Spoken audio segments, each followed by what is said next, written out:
Good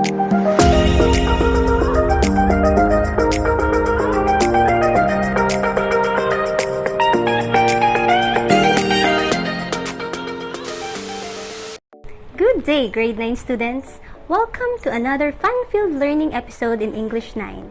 I am your teacher presenter, Kathleen Joyce H. Vibal, and I am here to give you another exciting and fun-filled program which will lead us to another adventure in learning new ideas in English. Today, we will be talking about futuristic points of view using real and unreal conditionals, found in your learning activity sheets Quarter 1, Week 5.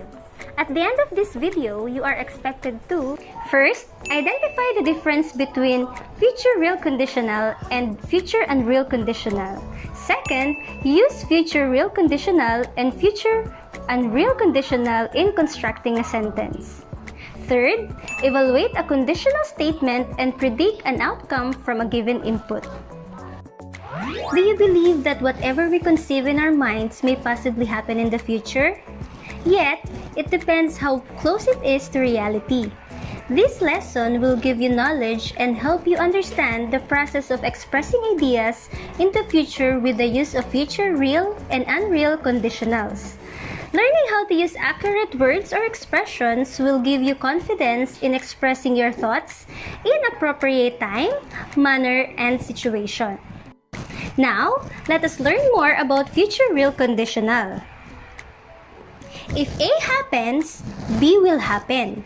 For example, if your plane is late, I will wait in the car.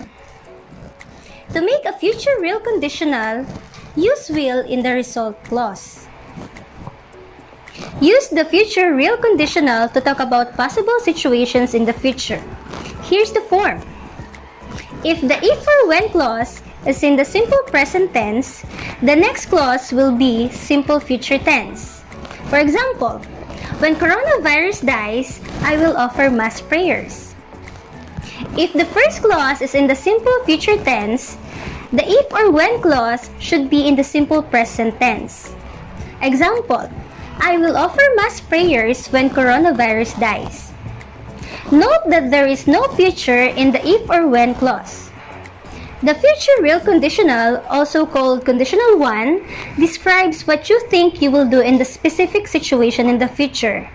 It is different from other real conditional forms because, unlike the present or the past, you do not know what will happen in the future. Although this form is called real, you are usually imagining or guessing about the future. It is called real because it is still possible that the action might occur in the future. Examples. 1. If I go to my friend's house for dinner tonight, I will take a bottle of wine or some flowers. I am still not sure if I will go to his house or not, because the action might still happen in the future. 2. When I have a day off from work, I am going to the beach, but I have to wait until I have a day off. 3. If the weather is nice, she is going to walk to work. Of course, it depends on the weather. Let's take note that both if and when are used in the future real conditional, but the use is different from other real conditional forms. In the future real conditional, if suggests that you do not know if something will happen or not. When suggests that something will definitely happen at some point. We are simply waiting for it to occur. Notice also that the simple future is not used in if clauses or when clauses. For example, when you call me, I will give you the address. You are going to call me later, and at that time, I will give you the address. 2. If you call me, I will give you the address. If you want the address, you can call me. Now that we're done with real and possible situations, let's talk about unreal and impossible situations. Let's learn about future and real conditional. What is future and real conditional? The future and real conditional is used to talk about imaginary situations in the future. It is not as common as the future real conditional because English speakers often leave the possibility that anything might happen in the future. It is only used when a speaker needs to emphasize that something is impossible. For example, 1. If I had a day off from work next week, I would go to the beach. But I don't have a day off from work, so it is impossible to happen. Number 2. I am busy next week. If I had time, I would come to your party. But the truth is, I can't come. Number 3. Jerry would help me with my homework tomorrow if he didn't have to work. But he does have to work tomorrow, so it is impossible. Here is the formulation to be used when expressing future and real conditional. Form 1 is the most common form. 1. If the if clause is in the simple past tense, the result clause should use would plus the base form of the verb, or the result clause should use would plus the base form of the verb followed by the if clause in the simple past tense. Notice that this form looks the same as present and real conditional in the previous lesson. For example, 1. If I had a day off from work next week, I would go to the beach. I don't have a day off from work. 2. I am busy next week. If I had time, I would come to your party. I can't come. 3. Jerry would help me with my homework tomorrow if he didn't have to work. He does have to work tomorrow. Because this form looks like present and real conditional, many native speakers prefer Form 2. Next is Form 2. It should be written in this format. If clause should use were plus present participle tense followed by would be plus present participle tense of the verb. Or result clause should use would be plus present participle tense followed by the if clause using were plus present participle tense. Native speakers often prefer this form over Form 1 to emphasize that the conditional form is in the future rather than the present.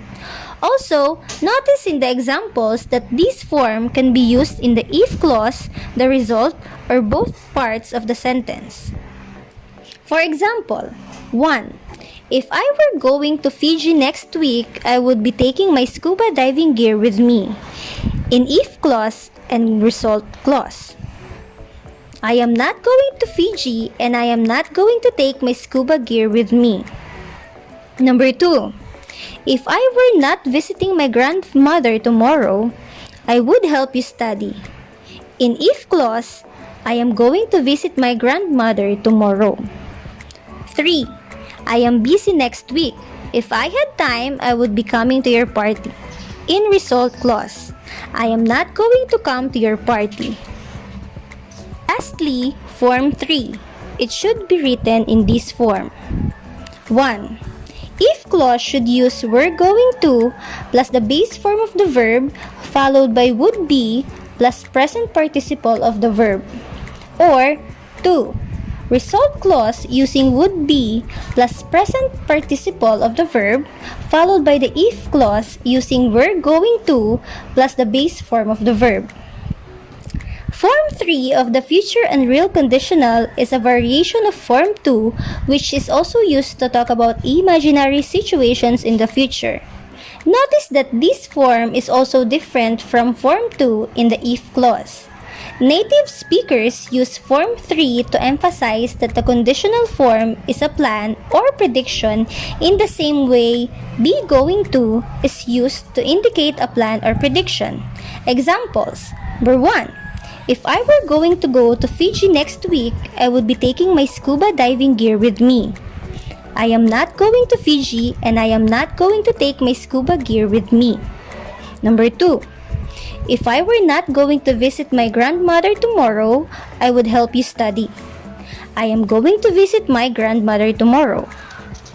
It is also important to note that only the word if is used with the past unreal conditional because you are discussing imaginary situations. When cannot be used. For example, I would buy that computer tomorrow when it were cheaper. Not correct. I would buy that computer tomorrow if it were cheaper. Correct. There are some special conditional forms for modal verbs in English. Would plus can is could. Would plus shall is should. Would plus may is might. The words can, shall, and may cannot be used with would. Instead, they must be used in these special forms. Let's have these examples. If I went to Egypt next year, I would can learn Arabic. Unfortunately, that's not possible. If I went to Egypt next year, I could learn Arabic. Unfortunately, that's not possible. Which is correct? Alright, it is the second example. The words could, should, might, and ought to include conditional, so you cannot combine them with would. For example, if I didn't have to work tonight, I could go to the fitness center. Not correct. If I didn't have to work tonight, I could go to the fitness center. Correct.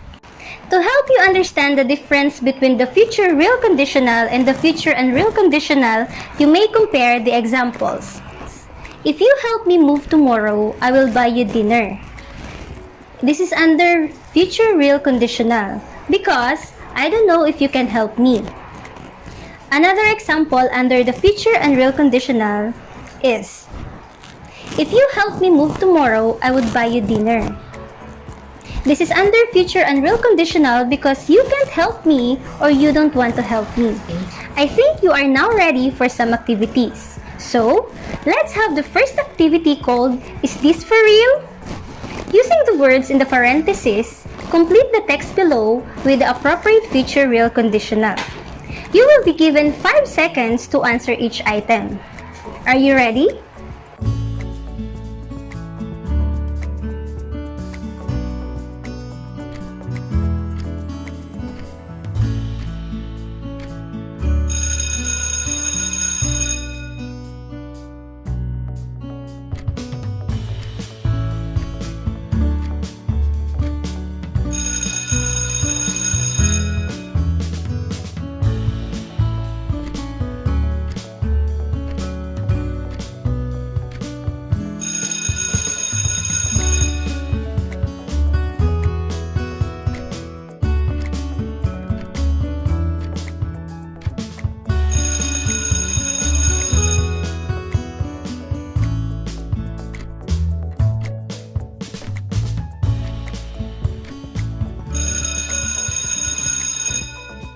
Let us now check your work. The answer for number 1 is has. If you answer will make in number 2, then you're correct. Next, your answer should be is for number 3. Work is the correct answer for number 4. Lastly, the answer for number 5 is will prepare. Did you get all the correct answers? Very good! Let's have another activity, and this time it's for future unreal conditional. The next activity is called Uh-oh, unreal. Using the words in the parentheses, complete the text below with the appropriate unreal conditional. I will give you a few minutes to finish the 5-item task.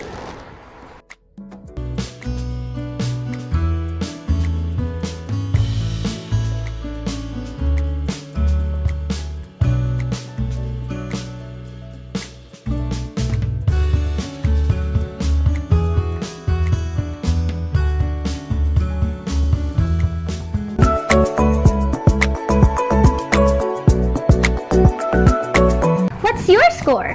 Did you do well? Okay, let's try one more activity. Your last activity is called real or unreal. Using the words in the parentheses, complete the text below with the appropriate conditionals. Then, write R if the sentence is future real. or you if the sentence is future and real. I will give you enough time to finish your task.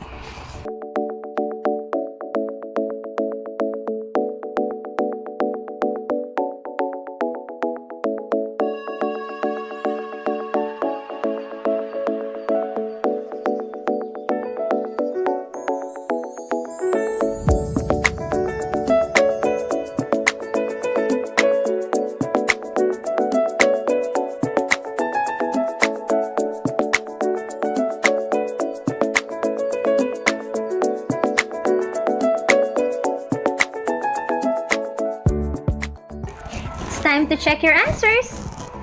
What is your answer for number 1? Okay, it's are and will come. Good job. How about for number 2? It's you and would join. Very good. For number 3, the answers are and finishes. Are you correct? Awesome. Are and will say are the answers for number 4. Is it the same with your answer? Very good. For number 5, you and was are the correct answers, while are and will get for number 6. Then, are and rains for number 7. Next, you and were for number 8. You and would be are the answers for number 9. Are and passes for the last item. Very good, grade 9 students. You are now ready for assessment. Be ready with your pen and paper. For your assessment, match the first part of the sentence on the left with the correct ending on the right. Write the letter of the correct answers. You have 5 minutes to answer.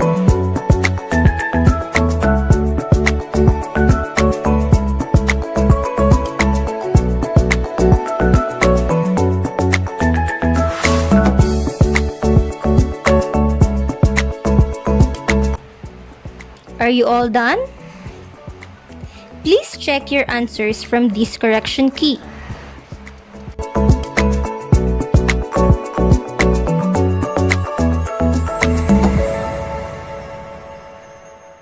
You have just watched an interesting video lesson of Quarter 1, Last 5 for Grade 9 English.